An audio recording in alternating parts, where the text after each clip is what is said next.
She texted from a club. Oops, missed your surgery. Flights are crazy. I replied, rest up. Then I put the hospital staff on a no-visitor list and updated my advance directive. When she arrived with balloons, security already knew her name, and her expression when they stopped her said everything.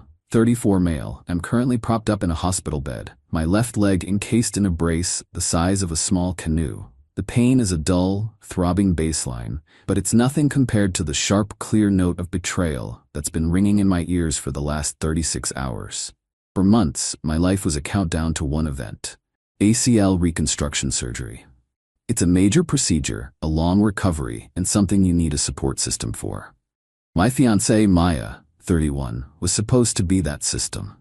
She was my emergency contact, my healthcare proxy, and the person who was supposed to drive me home to the recovery station we'd set up in our apartment. She had a critical work trip for 3 days before the surgery, but she swore she'd be back. Her flight was scheduled to land the night before my 7 a.m. hospital check-in. She would be there, she promised. At 3:12 a.m. on the morning of my surgery, my phone buzzed. It was a text from Maya. Maya, babe, flights are crazy. So sorry, flight got canceled, won't make it for your surgery. Oops, thinking of you though. Rest up. My blood went cold. Oops. The dismissiveness was a slap in the face, and something felt off.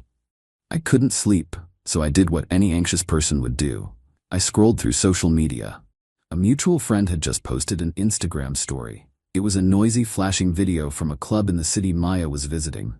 And there, in the background, was Maya, laughing, drink in hand, with some guy's arm around her. The timestamp was 15 minutes before she sent me the text. There was no canceled flight, there was a party. She didn't forget. She chose. Lying in the pre-dawn darkness, a profound, chilling clarity washed over me.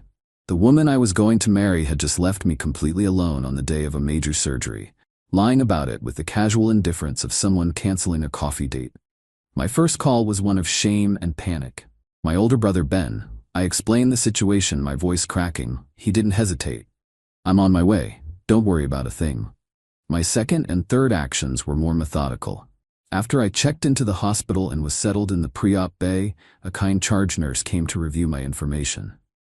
Everything looks good, Alex, she said. We have Maya listed as your primary contact and visitor. I need to make a change, I said, my voice steady. Please remove Maya from my visitor list entirely.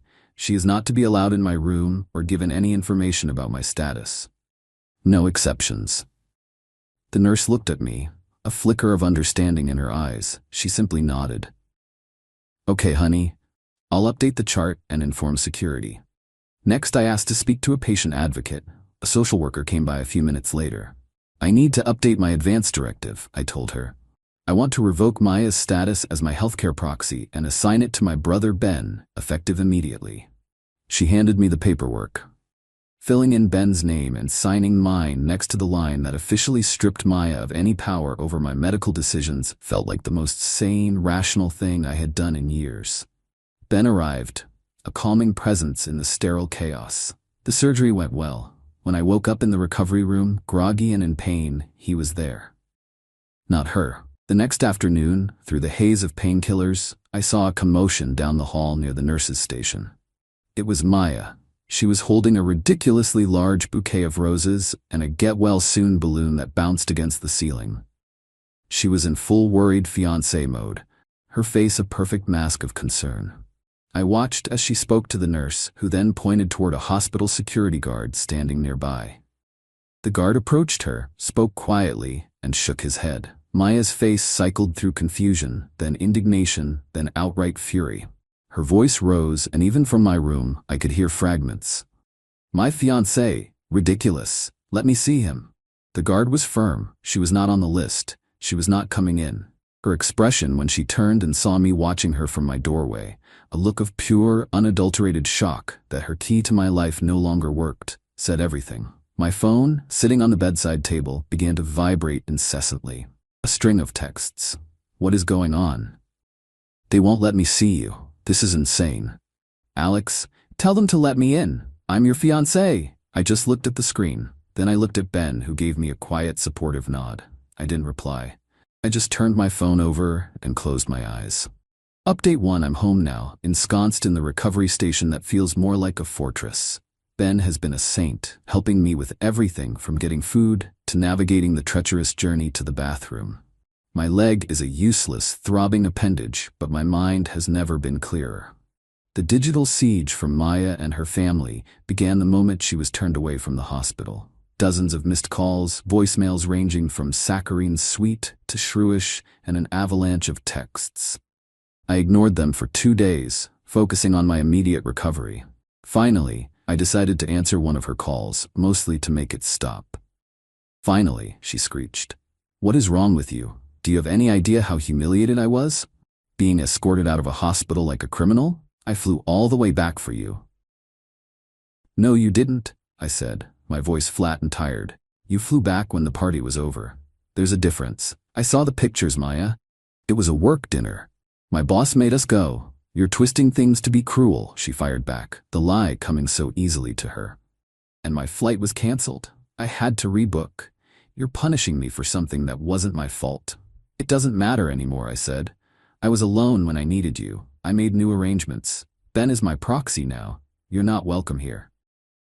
"You can't do that," she shrieked. "We live together. We're getting married. We have thousands of dollars in non-refundable deposits. Are you just going to throw all that away over a misunderstanding?" Her immediate pivot to the money was telling. Not, "I'm so sorry I hurt you." Not, "How is your knee?" It was about the financial fallout, the inconvenience to her. Then came the call from her mother, Diana. "Alex, dear, I think you're overreacting," she began in a condescending tone. "Maya is distraught. She made a small mistake. You're a man, you're supposed to be strong and forgive. To abandon her when she's so upset, it's just not right." The audacity was stunning. I was the one who had surgery, and she was the one who needed support. "Diana, with all due respect, your daughter abandoned me. The conversation is over." I hung up. The next dirty trick was an attempt to bypass me entirely. I got a text from one of her friends, Chloe. "Hey Alex, Maya's super worried about a big project on her work laptop. She asked if I could swing by and grab it for her. I have a key." I knew for a fact that Maya had taken her work laptop with her. This was a reconnaissance mission, an attempt to get an agent inside the apartment. Ben handled it. He waited by the door, and when Chloe showed up, he politely but firmly blocked her path. "Sorry," he said. "Alex isn't having visitors. If Maya needs anything, she can schedule a time with me to come and pack her belongings under my supervision." This, of course, led to another furious call from Maya. "You're treating me like a thief, having your brother guard my own home against me?" "It's my home, Maya. You're no longer on the lease. And yes, you need a chaperone. Your trust score is 0. As for the wedding, I spent an entire afternoon on the phone, methodically dismantling the future she had torched. I called the caterer, the photographer, the venue. I explained that the wedding was off. As she had so helpfully pointed out, many of the deposits were non-refundable. Total loss was around $8,000. I ate it. It was the price of my freedom.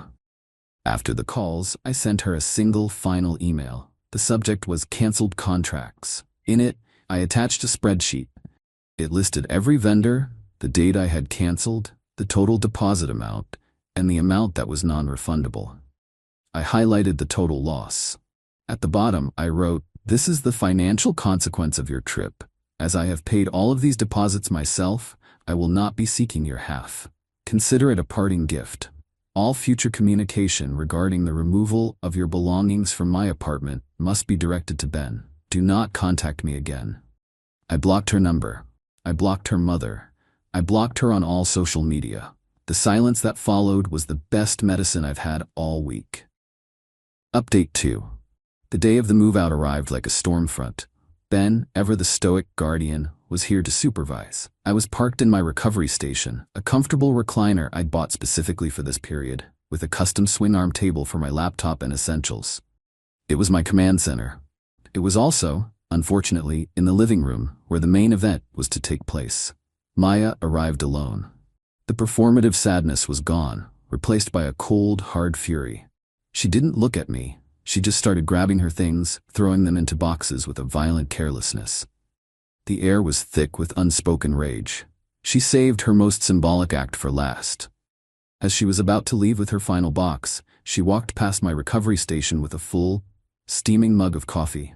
Her arm jerked, and the entire mug of dark, sugary coffee went splashing all over the beige fabric of my new recliner. "Oops," she said, the word dripping with venomous sarcasm. She didn't even glance back. She just walked out the door. The smell of stale coffee filled the room. Staring at the ugly brown stain spreading across the chair that was supposed to represent my healing, I didn't feel anger. I felt a deep, profound pity for her. This petty act of vandalism was the only power she had left. But the story doesn't end there. Ben, it turns out, is more than just a good brother. He's a bloodhound. Her story of a canceled flight and a work dinner never sat right with him. So he did some digging. It wasn't hard. A few of her friends, disgusted by her behavior, were more than willing to talk. The critical work trip was a complete fabrication. Her company had no record of it. It was a planned girls' getaway to a city known for its nightlife. And the man from the club photo? He wasn't a random stranger. He was an ex-boyfriend she'd been talking to for months.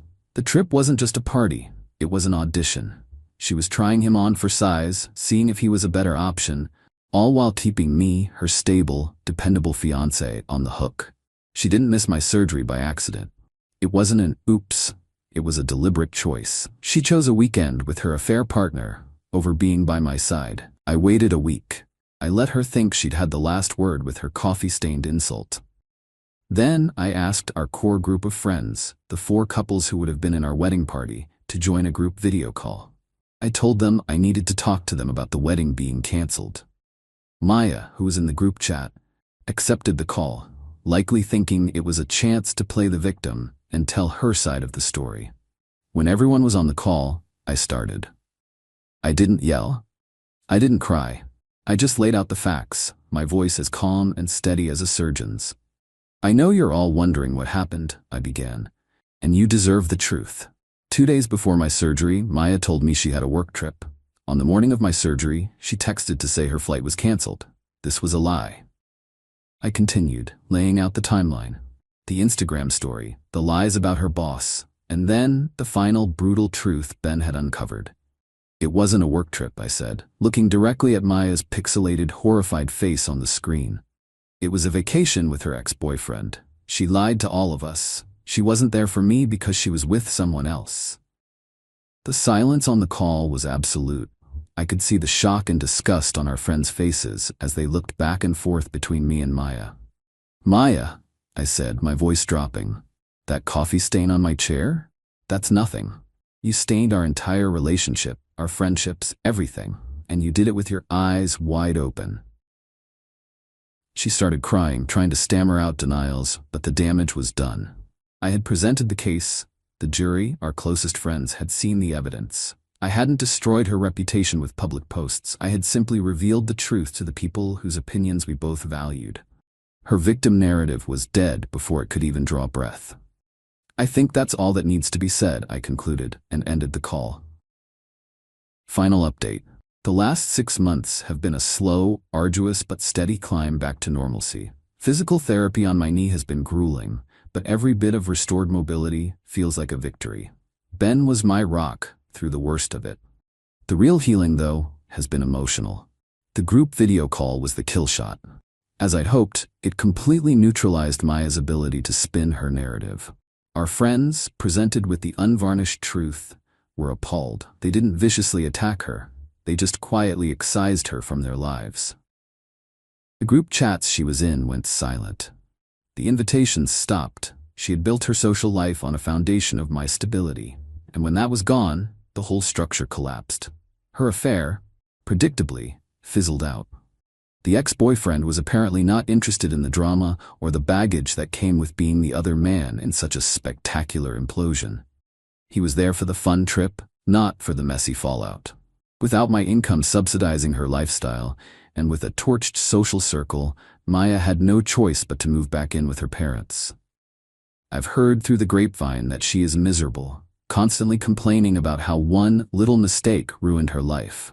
The complete lack of self-awareness is staggering, but not surprising. She still sees herself as the victim of my unforgiving nature, rather than the architect of her own demise. I never heard from her or her mother again, My email about the wedding deposits, followed by the video call, was a 1-2 punch of factual and social consequences they couldn't recover from. The revenge was never about hurting her. It was about protecting myself. By immediately revoking her access to my hospital room and my medical decisions, I took back control at my most vulnerable moment. By methodically dismantling our shared future and preemptively telling the truth to our friends, I ensured that her betrayal couldn't be spun into a weapon against me. She wanted to treat me as an option, a safety net. My response was to remove myself as a choice entirely. The stained recliner from the recovery station sat in my living room for a month, a monument to her pettiness. One day I had Ben help me haul it down to the dumpster. Watching it get tossed away was more therapeutic than I could have imagined. I bought a new one. It's just a chair, but it's clean. I'm still recovering, and I'm not ready to even think about dating again. The betrayal left a scar. But it's a clean scar, not a festering wound. She showed me her true character in the most brutal way possible, and I responded not with rage, but with logic. I accepted the reality she presented and acted accordingly. She gambled that I would be a doormat, that I would absorb her oops and carry on. She lost, and the most satisfying part is that she has no one to blame but herself.